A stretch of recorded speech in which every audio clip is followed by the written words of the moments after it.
Hello, hello, hello. This is your African diaspora teacher coming from the School of Hard Knocks, where issues are psychoanalyzed and revealed. The hot topic in America today is the movie The Woman King or Woman King. We all know slavery took place. We can't hide it, and it took place in Africa. It took place in Slave Coast and other parts of Africa. We have four coasts: the Syria Coast, the Ivory Coast, the Gold Coast, and the Slave Coast. Okay, and two of these coasts were deliberately, erased from history due to what is connected to them. Let's say, for example, the Syria Coast is where Africans were picked up from to come and show the European how to grow rice. Okay, because the Gambia area, the Senegal area, the Sierra Leone, the Liberia area, those are the areas where it's considered cereal coast or rice coast. So they have to erase that one so that you don't get a connection from how Europeans in America learned how to grow rice, because there was no rice in Europe and they never saw rice before. Okay, the other one is slave coast because of the horribleness of the trade, the evil that associated with it. It's also erased, and in its place is part of Ghana, which from the Volta River, Togo, Benin, and Nigeria, the south western part of Nigeria, right up to even Igbo line, crossing the Niger Delta. Okay, those were all erased, and then these names were given pre 1884. 1884-85, it was when the Berlin Conference was called and Africa was chopped into what you see them today. So, but before then, there was a slave coast, the Gold Coast, which turned out to Ghana, and part of Togo became Ghana, and then the Ivory Coast still remained because of the ivory. And I will make a separate video on how those ivories or elephants got missing. Okay, they were war elephants. Okay, so slavery was real. Africans sold themselves into slavery, and Africans sold themselves to white people, and white people also took advantage of the vastness and the thinness of the population and the vastness of the area, took it upon themselves to invade, and ally with criminals who sold themselves into them. So the Dahomean were not exceptional in this trade.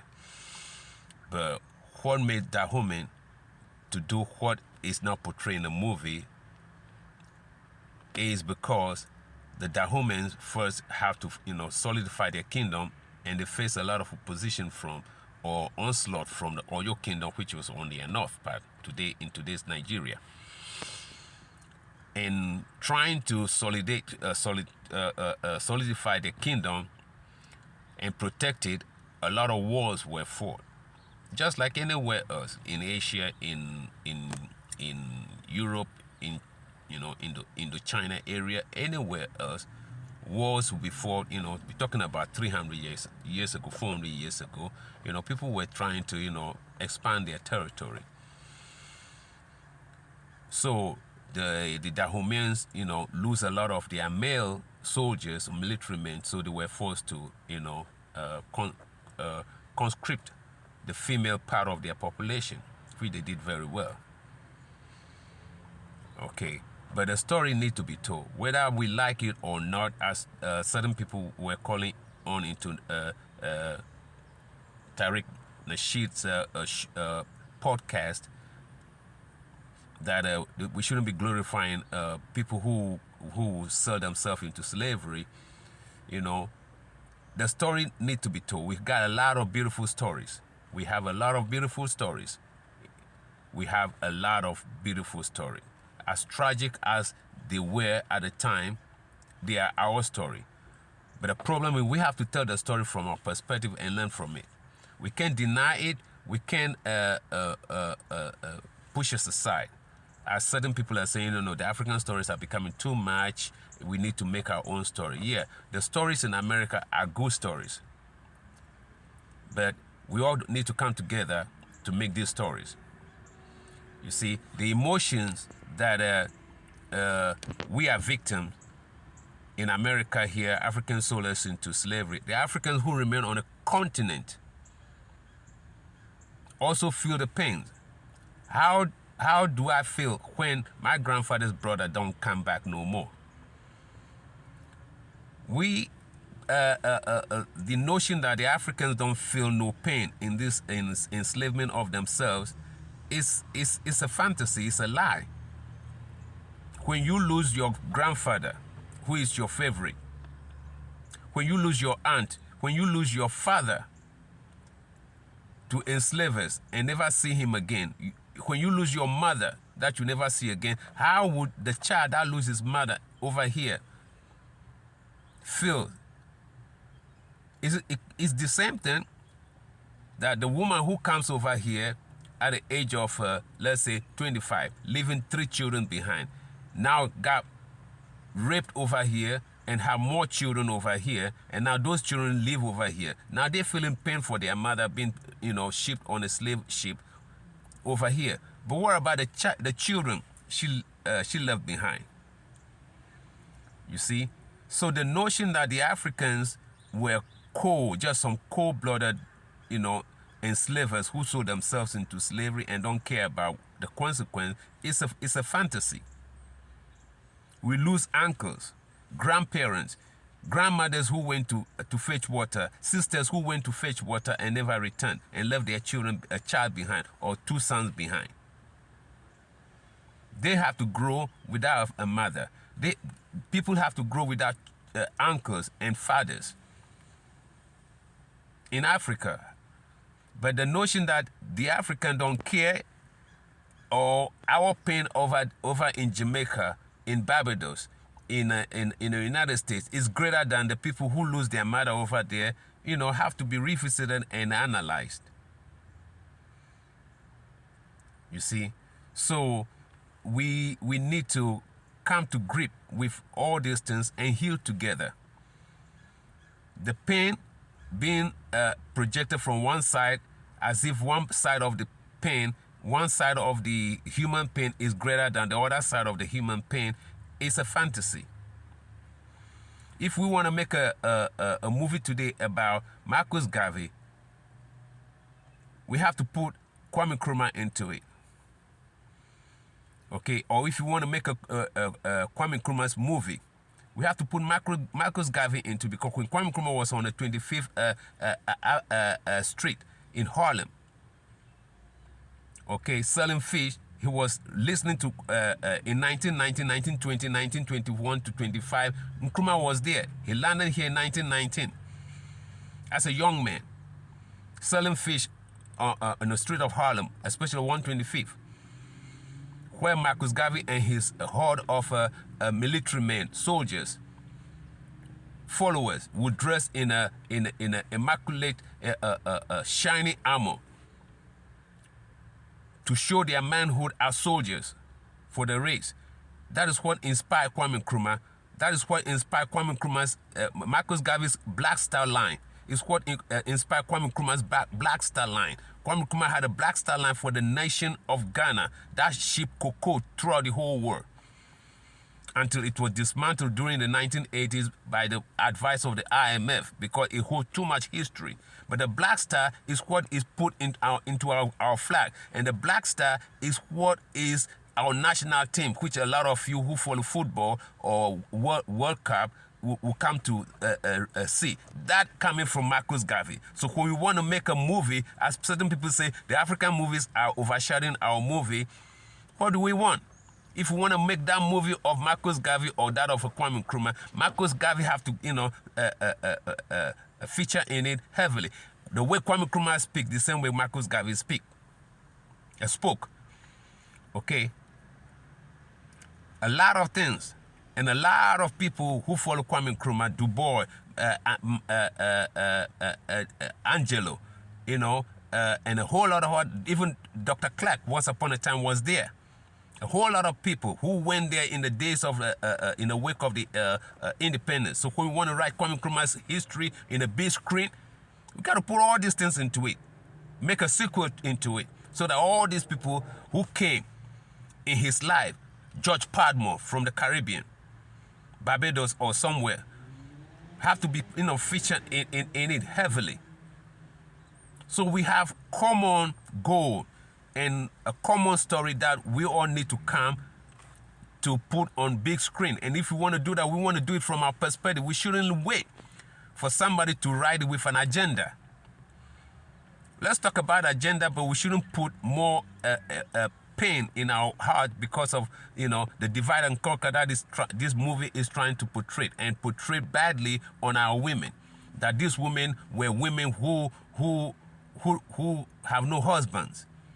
The last the last of them, the youngest of them, was interviewed at Kata in the Volta region in Ghana. The last of Mino, because the people speak the same language, even though their military adventure took place far away, about some 300 miles, east in Dahomey. The last of the Mino, because the families were the same, came and stay with her family people 300 or 400 miles west in the Volta region, a town called Qatar, which was in the coast, in a coastal town of Qatar, which also suffered a lot of enslavement. So we cannot say the pain on one side is different, and other people were saying, "Whoa, when we were the Jews coming, we are the Hebrews coming from Israel after Jerusalem fell, and then we came to Africa, and the Africans were picking up and selling us to because we are the strangers." No, everybody came from Canaan. Everybody came from Canaan. So you cannot separate Haiti, as some black Hebrews always do, that Haiti is from the tribe of this, from the tribe of that. From Dahomey, there won't be no Haiti. There will now be no Haiti if there's no Dahomey. Again, so those of you who try to separate Haiti as a tribe of one of the 12 tribes, which is a fallacy, that they are different.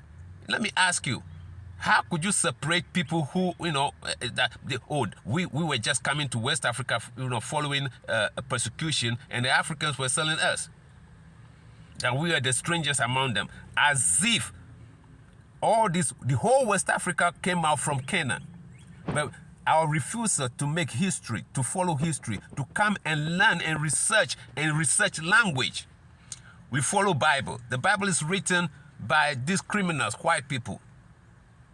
It may be our story, all right, but no black man up to today had a publishing company that print a Bible. I don't know by now, maybe now in Nigeria or some other part, but all the Bible that these black Hebrew people have been quoting historical facts from were printed by white people. White people have been tricksters over 1,000 years.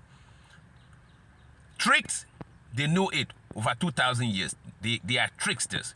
So even going to the Bible in the book of Revelation, they wrote it reverse.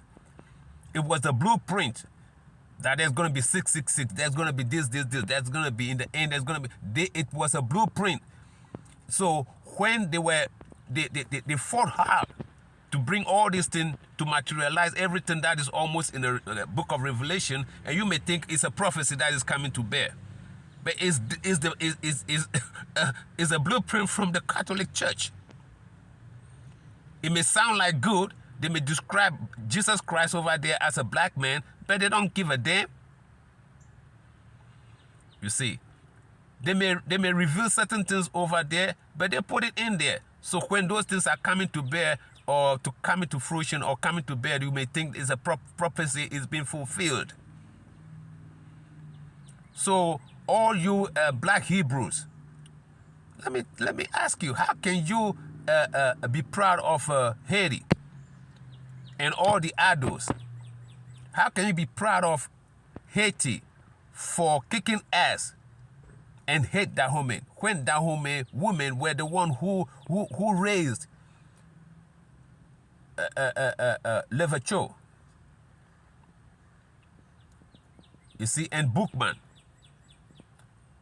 The courage of the Dahomey women from what they were doing that we are hating them today is what, you know, is the same knowledge, warfare, bravado, valor, spiritual valor.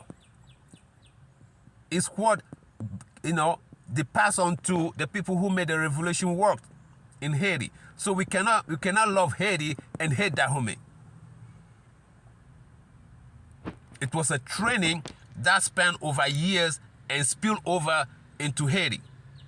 The knowledge, the bravery, the voodoo. You see, so we cannot be in America here and love Haiti for its revolutionary ass kicking of the French and try to hate the Dahomey who brought the whole thing into existence, who breathed it into existence.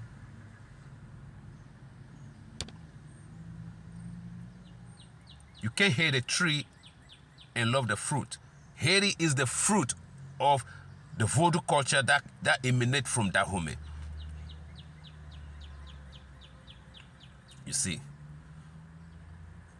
Dahomey is the snake deity is there. The Dan is called, no, it's not Dan. Some people say Dahomey means is the tribe of Dan. Well, I don't know, but in our language, Dan means snake, and the snake deity is right there where the Catholic Church came and put their cathedral right opposite it in Ouida. You see, the Catholic Church knew these people. So they put their cathedral right in opposite. So in 1980-something or 92 or 80-something, when Pope John Paul II went to Dahomey, Benin, the Catholic people over there thought he's going to come into their cathedral first. Wherever he was living, he drove right over there. To surprise of a whole lot of people, he went straight into the snake temple, the Dan temple. The Dan temple. Dan is snake. Dan is snake. So Dahomey means in the bosom of the snake. So if it has anything to do with Hebrew culture, Hebrew religion, Hebrew spiritualism, how could these people of Dahomey could sell the people that you believe are solely Hebrew and they sold them? If the snake, the Dan, has anything to do with Hebrew spiritualism and culture, how could the people of Dahomey sell them exclusively some Hebrew running from the north into slavery, as certain people were calling into Tariq Nasheed's podcast, and emotionally, telling lies that the Negro is different from the African. Negro is a word by Portuguese called black, and Italians black. The French will call us noir. The Germans will call us Schwab. Some will even go and say more. So we have Mauritania, we have Morocco. But there are some people over here and say the Moorish people who came to America are separate from this, that. The Greek call black people Ethiopian. People with dark skin. Everybody have their name based on our skin color. When I was in Italy, and a few African women who were, involved in tricking. Italian men that we were working with would say, hey, Donna Negra, if they can have some Donna Negra. So Negro No, Negra means for the female, Negro for the male, or whatever it is. It's an Italian derived word where Spanish, Portuguese, and Italians use for black men. But there are people on the internet who put pictures, comparing pictures of Africans with a hard face, with black Americans with a soft face, with a blown out afro. Most black people with a blown out afro is because of the white blood in you. So your afro will be more flexible, more blown out than my kinky hair. But before then, all of us look the same. But this video game playing researchers will sit in one place and put pictures from the internet and put them side by side and say, here we are the Negroes. We are different from the African. To find about your lineage is through language. It's not going to through face, features, hair texture. Language. Language.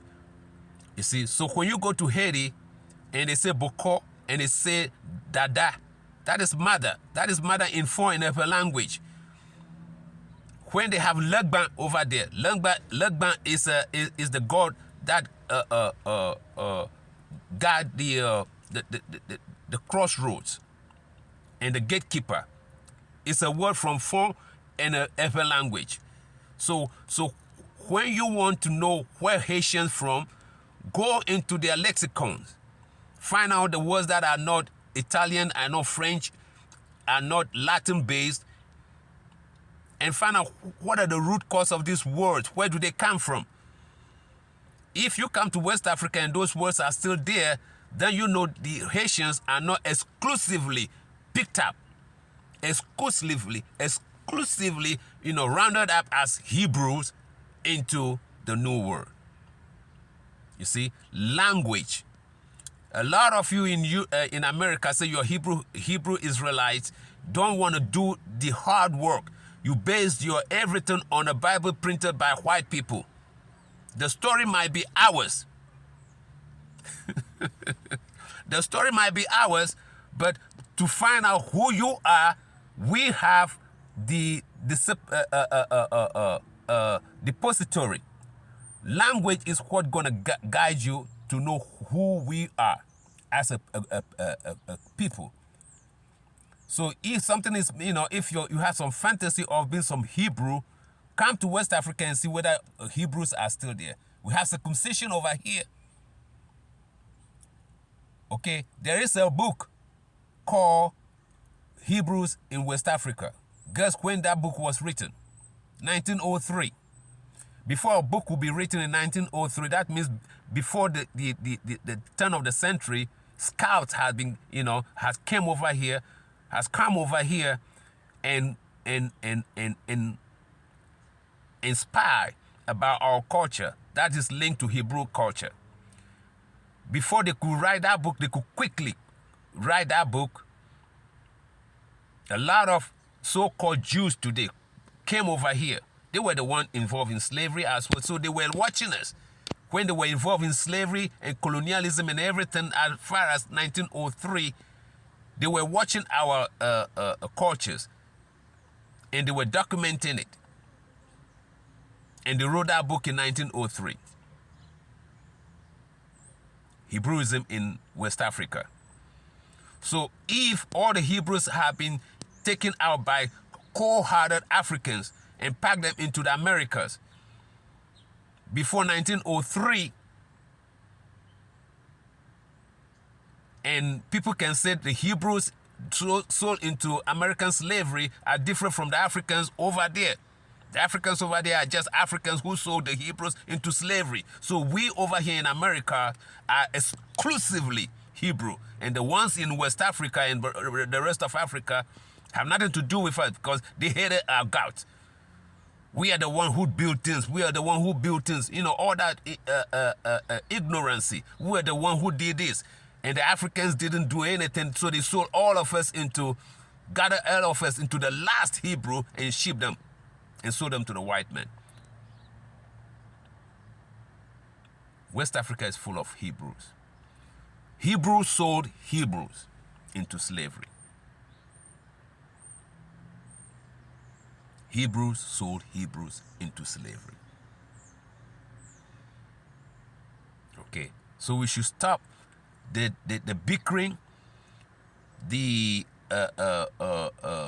divide and conquer attitude. Whether somebody is paying us to do that, we don't know, but we should stop that and come together and make movies like Hannibal.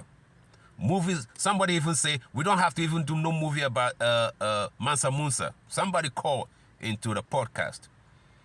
You don't want to do a movie about Mansa Musa? What movie you want to do?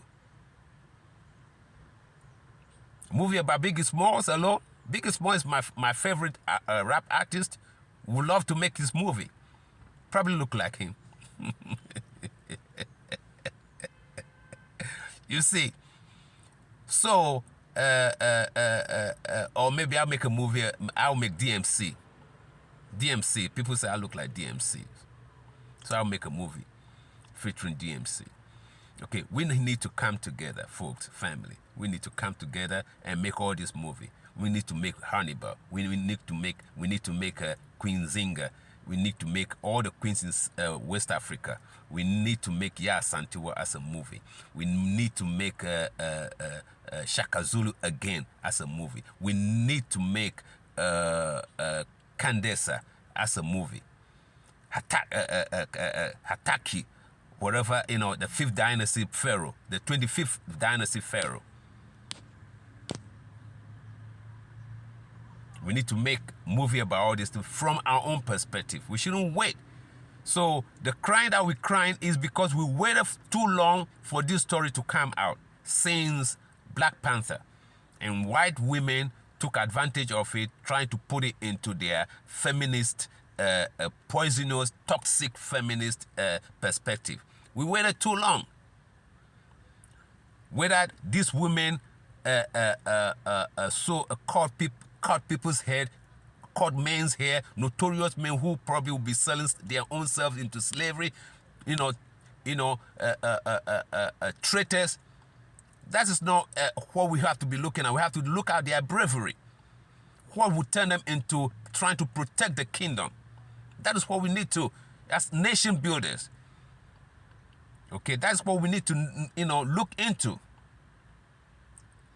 Their valor.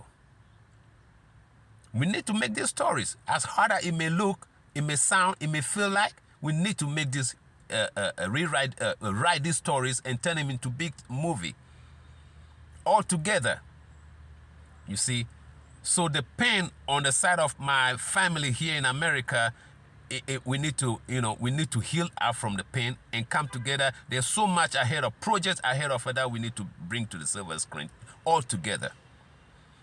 You don't want to make a Mansa Musa the greatest, wealthiest man ever lived. You don't want to make his movie. What's wrong with you?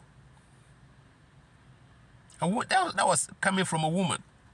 What's wrong with you? What's wrong with you?